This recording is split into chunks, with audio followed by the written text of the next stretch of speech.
Are you serious, guys? I mean, are you serious? Oh, no, no, no, no, not Kim Jong Un, going boom, boom, boom. Kim Jong Un, he's boom, he's as crazy as a loon. It's just, here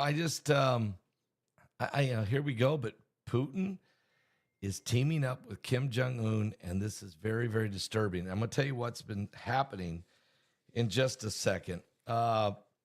Wow. Plus, the United States just bombed Yemen and killed 68 people.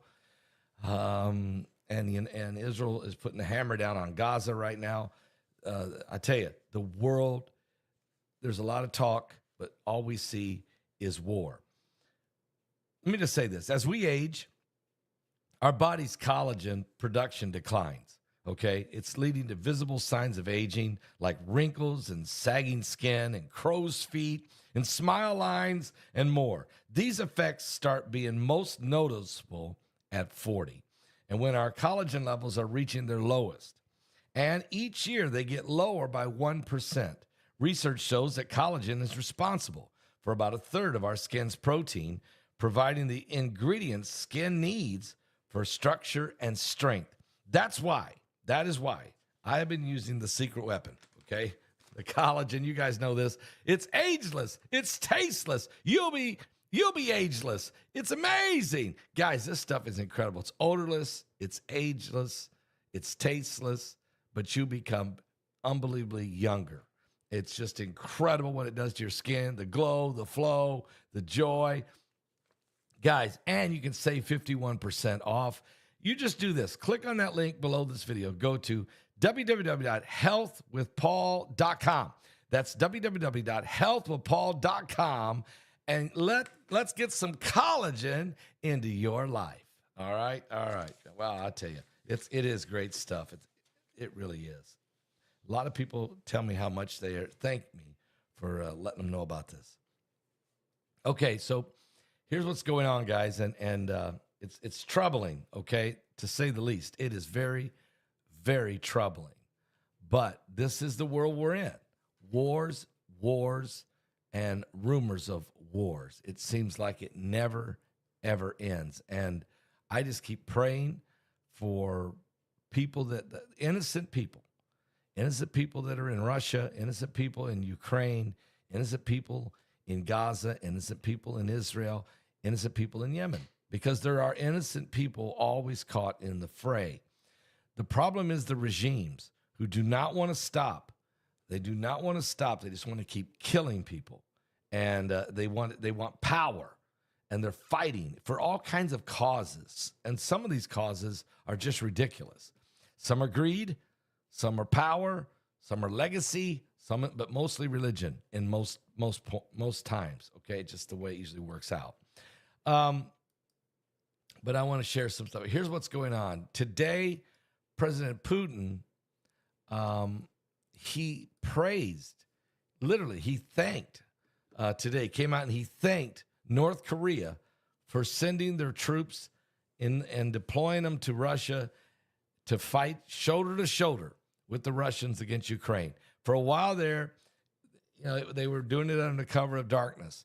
Nobody knew that North Korea was actually sending thousands of troops and were helping. But now, everybody knows now they have been. And Putin has even come out and publicly thanking Kim Jong-un for their sacrifice fighting with the Russians. Now, the Russian President Vladimir Putin thanked North Korea today for fighting alongside his troops against Ukraine forces, and he promised not to forget their sacrifice. Hours after North Korea confirmed its deployment for the first time. So North Korea confirmed it for the first time. Yep, we are deploying troops and we're sending more. Putin then came out and thanked them for their faithfulness and their sacrifice.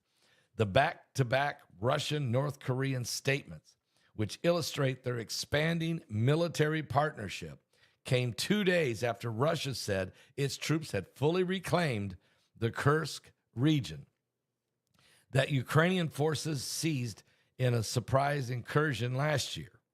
Ukrainian officials have denied that claim, insisting that the operation in certain areas of Kursk is still continuing. But in a statement posted on the website of the Kremlin, Putin praised North Korea's soldiers, who he said stood shoulder to shoulder with the Russian fighters and defended our motherland as their own. The Russian people will never forget the heroism of the North Korean Special Forces. We will always honor the heroes who gave their lives for Russia, for our common freedom, fighting side by side with their Russian brothers in arms, Putin said. And earlier, North Korea's Central Military Commission announced that leader Kim Jong-un had decided to send troops to Russia to annihilate and to wipe out the Ukrainian neo-Nazi occupiers and to liberate the Kursk area in cooperation with the Russian armed forces. The commission said that North Korean troops eventually made an important contribution to Russia retrieving the border territory. It was the first time that North Korea's first official confirmation that it had sent troops and deployed them in Russia. It is estimated that they sent 12,000 soldiers initially, and now, folks, they're going to send another 15 to 20,000, which makes me believe that Putin has no intention of ending the war. That the talk and the discussions, it's just window dressing. I mean, seriously, Putin is not ready to end this war at all. This is why Trump is very frustrated, because after talking with Putin, he thought he had an understanding. And then he started putting heavy pressure on Zelensky. Zelensky then finally said, okay, I'm willing to fold up. I'm willing to make a deal. But Putin is not in any, look, he's in no hurry. And I said this last night, I'm going to say it again. Vladimir Putin is a KGB operative. He fights like exactly. He is following the communist KGB approach to war. And he's succeeding. He's succeeding. He's winning. And he's going to win. And, I think back to Mike Around the World's comments to me in April of 2014. I was in Jamaica. I was preaching a revival in Jamaica at the largest church in the Caribbean islands there in St. Catharines, Jamaica. What a great church, by the way. Dr. Delford Davis, the pastor. It was April of 2014, and Russia had basically moved into eastern Ukraine and Crimea. They did it without invasion, okay, somehow. But they did. They moved in. They used little green men. They used soldiers who didn't have patches on identifying who they were. He moved into eastern Ukraine and moved into Crimea. He convinced the Crimeans, the people in Crimea, to go ahead and vote. Would they like to be part of Russia or part of Ukraine? And the people with a gun to their head obviously voted, we would like to stay with Russia. We would like to join Russia. Well, one thing is 85% of the people in Crimea speak Russian. So it kind of made sense, but it wasn't, it was a coerced deal, but he did it. And he could do it because of the large population of Russian-speaking people. This was a big blow to Ukraine to lose Crimea, but it got worse because Russia moved in to eastern Ukraine. The fighting started back and forth between what they called Russian rebels and the Ukrainian government. But it was really Russian fighters helping the Russian rebels in eastern Ukraine. So I was there in Jamaica, and I was doing a live broadcast, one of our live broadcasts with Mike Around the World. And I remember Mike Around the World saying this to me on a Thursday night when I was in Jamaica. He said, Pastor, Russia has got its foot in the door now in Ukraine. They will never leave until they take the entire country. They are never going to leave until they take the entire country. No matter what you hear, no matter what peace arrangements, no matter what conversations go on, no matter what Putin tells any of the other world leaders, trust me when I tell you this, Russia will never leave Ukraine. And then he said this, because that same month, it was April of 2014, there was a group that rose up in the Middle East by the name of ISIS. And ISIS came out of nowhere and began the systematic murder of Christians throughout Iraq and then throughout Syria. It was brutal what ISIS did. Brutal. It was in, again, the spring, April, May, June of 2014.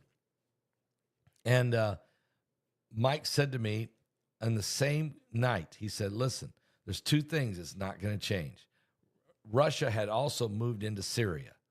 For the first time, Russia had moved troops into Syria and were setting up shop, really working with the Iranians and the Syrians at that time, Bashar al-Assad, who Putin was protecting, propping up, and keeping in power. And so Russia moved troops into Syria. So Mike around the world said to me, he said, Pastor, I'm going to tell you something. Vladimir Putin will never leave Ukraine until he takes the whole country, and he will never leave Syria. He will never leave the Middle East. He is never going to leave. These two places he's locked in, he's not going anywhere. Different people will fight. Other heads of state will change. He will not leave. The focus is in. And so, and that was 2014, guys. And here we are. It's 2025, and Russia has not left Ukraine, and they're taking more ground. And I think, and then, oh, by the way, Russia's not left Syria. Syria's Assad had fallen. Putin took him in, probably took most of his money and gave him a place to hide. Putin's got him caroused. But now what Putin's going to do is he is not leaving Syria. It doesn't matter that this other guy is now taking over and putting in charge. Putin's going to get in behind him if he hasn't already, and he's going to support him as well against Israel. But they're going to use a very stealth approach, and that is they're using Ahmed al-Sharara to become this global acceptable leader. And the Western nations are embracing this. It's unbelievable. And so are the Arabic nations. So this is going to be another one of Putin's puppets, but this one is smoother. He don't have, but he's the same guy. He's a terrorist. He was part of he fought against the U.S. soldiers in Iraq in 2003. We captured him. We put him in a military prison in Iraq for 5 years. And then Obama let him out. And then what happened? He became the head of Al-Qaeda. He fought with Al-Qaeda. Then he became the head of Al-Nusra. Now he became the head of the HTS. And now he's the de facto president dictator of Syria. I mean, this guy is a terrorist, but he is an absolute. His name is Hamed al-Sharara. And we're going to keep your eye on him. Keep your eye on him.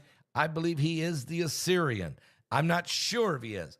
I'm about 85%, though, that he is the Assyrian in the Bible. I don't believe he'll be the Antichrist. I don't believe he's the Antichrist, but I tell you what, he is the dangerous. He could very well be the Assyrian that the Bible talks about, especially in the book of Isaiah and the book of Micah. That this Assyrian will come and he will try to make peace with Israel. And he'll make peace with Israel only to have the plan to try to attack Israel. And he will attack Israel and he will hit Israel with a rod. But then, of course, Israel will, by the help of the Lord, will drive him back. This is prophesied to happen. We'll keep an eye on him. But meanwhile, Putin and Kim Jong-un have now, in the middle of I thought we were negotiating an end of this war. I thought we were ending the war. No. Putin has just now brought on and has admittedly brought on a key ally in Kim Jong-un. Kim Jong-un's already sent his soldiers. And listen, this was a test. Putin was testing to see if the NATO countries would really put boots on the ground and fight. Or was it all going to be about talk and just sending over weapons? So Putin has found an ally who will put boots on the ground and fight and die with him. And that is Kim Jong-un in North Korea. So now Putin is fighting with the North Koreans against Ukraine. And there's nobody sending troops to Ukraine. And nobody wants to. Nobody wants to. Because why do we don't want to send troops there to die in Ukraine. Neither does anybody in Europe. So Putin has figured that out. And so he is systematically taking that country. And all this peace talk that we've been hearing, it's not going to happen. Putin doesn't want peace.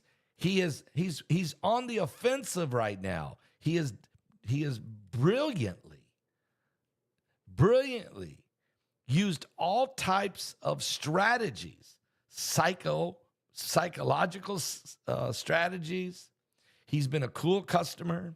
He doesn't show his hand. And when he does speak, he lies.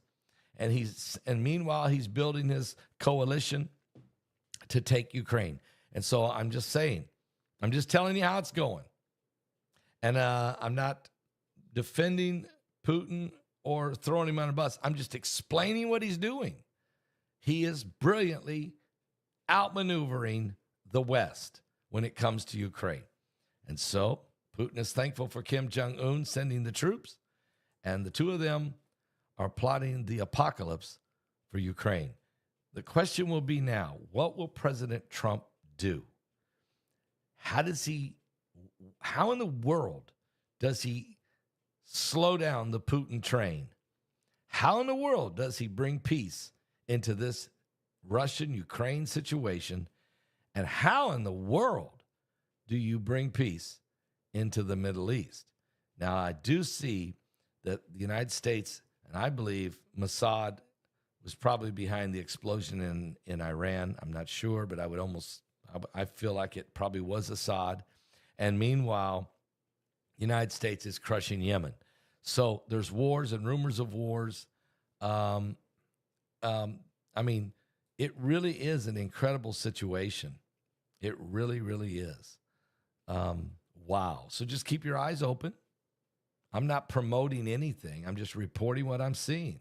Today, Kim Jong-un admits he has sent 10,000 troops originally. Then he sent another 15,000. I think he's about ready to send another 10 or 15,000. And Putin is congratulating him and thanking him for doing it. That does not, and says, yeah, send on more troops. We're fighting. Where in the world do you see the peace deal being signed when North Korea is sending more and more troops, and Putin is congratulating him and thanking him as they are taking more ground in eastern Ukraine? Where do you see a peace deal being signed? This is why you saw Zelensky crying on his hands and knees to President Trump in the Vatican, in St. Peter's Basilica, trying to figure out what in the world to do at this point. And Trump, of course, is thinking, I don't want to spend another dime in Ukraine. And so maybe the plan is for Ukraine to fold.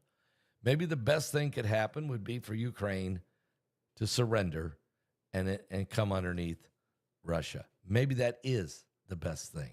And maybe that is what's going to happen. Wow.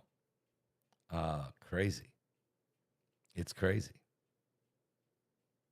I'll be back, guys, with more current world events. And just keep our eyes open, okay? Because I don't know where we're going to go from here. We just better be ready to meet the Lord.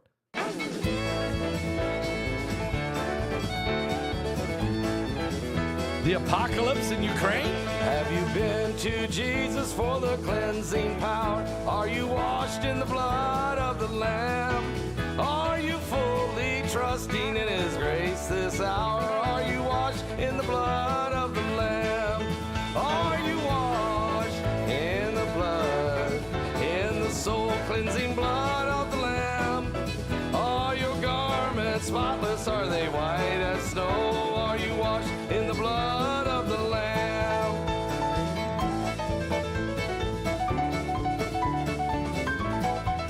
Oh, yes!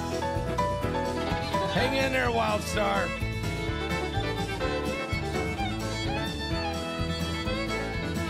Are you walking daily by the Savior's side? Are you washed in the blood of the Lamb? Do you rest each moment in the crucified? Are you washed in the blood of the Lamb? Or are you washed in the blood, in the soul-cleansing blood of the Lamb? Are your garments spotless? Are they white as snow? And be washed in the blood of the Lamb. Come on!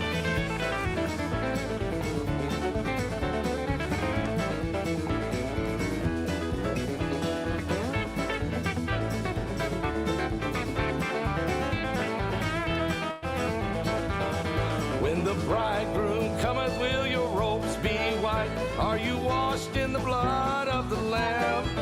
Will your soul be ready for those mansions bright and be washed in the blood of the Lamb? Are you serious? Are you washed in the blood, in the soul-cleansing blood of the Lamb? Are your garments spotless? Are they white as snow? Are you washed in the blood of the Lamb? Now lay aside those garments that are stained with sin and be washed in the blood of the Lamb. There's a fountain flowing for the soul unclean. Oh, be washed in the blood of the Lamb. Are you washed in the blood, in the soul-cleansing blood of the Lamb? Are your garments spotless? Are they white as snow? Are you washed in the blood of the Lamb? Glory!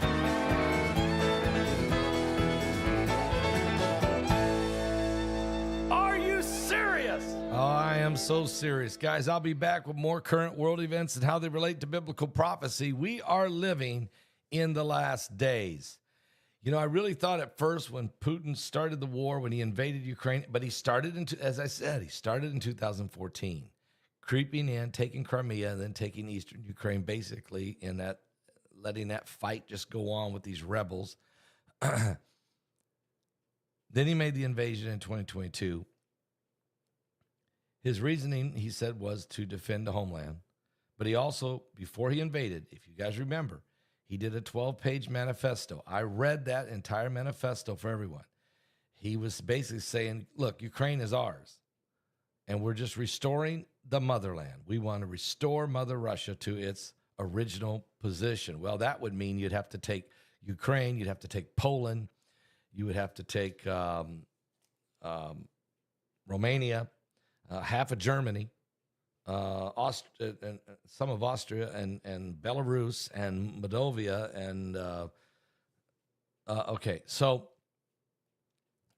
did he mean that? Is that what he said he wanted to do? Is take all of that, or was he just trying to, So the narrative became, well, he's defending himself against NATO. NATO's encroaching too close on him. Okay. Well, now he has succeeded that. He has got what he wants with Ukraine. The NATO is not going to fight him. They're willing to negotiate a end to the war and put in a security buffer zone, and they're also willing not to let Ukraine become part of NATO. But that's not good enough. Not now, because once he got the leverage and he sees everyone else has lost the will to fight, he has now brought in more recruits from North Korea. It's not about protecting the homeland from NATO now. It might have been at one point, but it isn't now. Now that he's got the advantage, now it's taking more property, which he believes is his, because he said that in his manifesto. He plainly said it in his manifesto. And maybe what I should do is remind everyone, I'm not against Putin's defending Russia. I am not against him defending Russia. I think he should defend Russia. Every nation should take care of itself and protect itself and its borders. Everyone has the right to do that, certainly. And I can understand how he feels about all the NATO countries seemingly creeping around him. But at the same time, at this point, his strategy seems to have changed. He has the upper hand now. So he wants to restore the old Soviet Union, or what he calls Mother Russia, which was the original Russian Empire, and he wants to, you're exactly right, Alex. That's what he said that. He said that, and I read that to everyone. But I know that there's so many narratives out there. All I know now is President Trump is about ready to pull whatever hair he's got left out because he thought that that this was going to come to a conclusion. But guys, you don't bring in another 15 or 20,000 North Korean troops because you're ready to sign a peace deal. Just like we've sent how many thousands of troops to the Middle East, we didn't send them there just to talk. Okay, they're there to blow up the North Korean the Iranian nuclear facilities, unless Iran comes to the table and comes quickly. That's exactly what's going to happen. So keep your eyes open, guys. This wars and rumors of wars, it's a dangerous time. It really is. And I'm sad about all of it. I hate all of it. Jesus is the only one that can help us.